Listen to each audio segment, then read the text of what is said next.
দেখলামই তো। তাহলে বলো এবার কি করতে হবে? ওরা এখান থেকে চলে গেলেই ওটা চুরি করতে হবে।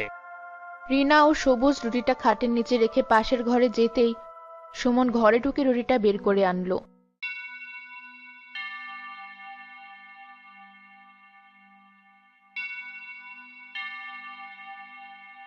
রুটিটা পাতিলগুলোর ওপরে রাখো, আমার যে আর দেরি সহ্য হচ্ছে না।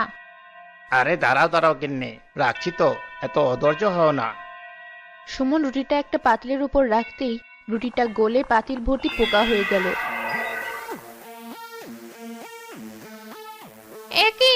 ওরে বাবা, পালাও!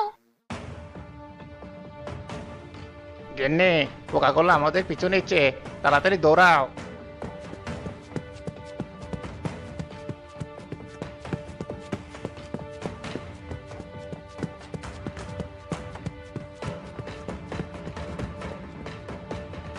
বাঁচাও, ভাই ভাবি, বাঁচাও আমাদের। বাঁচাও, এই পোকাগুলো আমাদের মেরে ফেললো।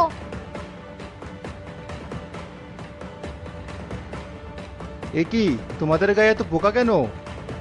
ভাই, লোভ করে তোদের জাদুর রুটি আমরা চুরি করেছিলাম, তারপর দেখ আমাদের কি অবস্থা হয়েছে। ভাই, আমাদের ক্ষমা করে দে, এদের থেকে বাঁচা আমাদের। সুমনের কথা শেষ হতে না হতেই সব পোকাগুলো তাদের শরীরে বসে মুহূর্তের ভেতর তাদের অদৃশ্য করে দিল।